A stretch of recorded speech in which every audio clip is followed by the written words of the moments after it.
আজ আপনাদের ম্যাগি দিয়ে দারুণ একটা জিনিস বানিয়ে দেখাচ্ছি। এটি বাড়ির বাচ্চা থেকে বয়স্ক সবারই খুব পছন্দের। এটি বানানোর জন্যে আপনারা যে কোনো ব্র্যান্ডের ম্যাগি নিতে পারেন। এরপর ম্যাগিগুলোকে প্যাকেট কেটে ভেতরে থাকা মশলা প্যাকেটগুলোকে আলাদা করে রেখে ম্যাগিগুলোকে একটা গ্রাইন্ডারে নিয়ে নিতে হবে। এরপর এগুলোকে হালকা হাতে ক্রাশ করে নিয়ে মিহি একটা ডাস্ট বানিয়ে একটা বোলের মধ্যে ট্রান্সফার করে নিতে হবে।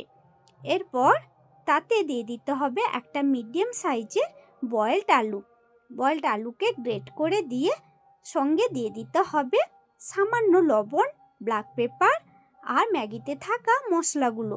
তার সঙ্গে অল্প একটু চিলি ফ্লেক্স দিয়ে সব কিছুকে হাত দিয়ে ভালো করে ঠেসে ঠেসে মাখিয়ে নিতে হবে।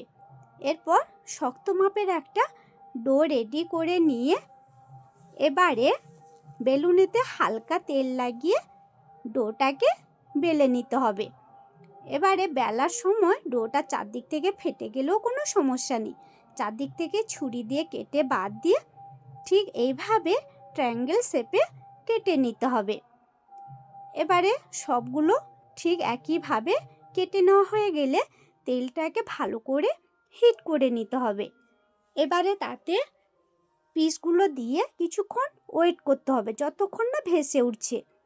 এরপর ভেসে উঠলে উল্টে পাল্টে গোল্ডেন কালার করে ভেজে তুলে নিতে হবে। বাকিগুলোকে একইভাবে ভেজে তুলে নিলেই দারুণ ক্রিসপি ম্যাগি ট্রায়াঙ্গেল রেডি।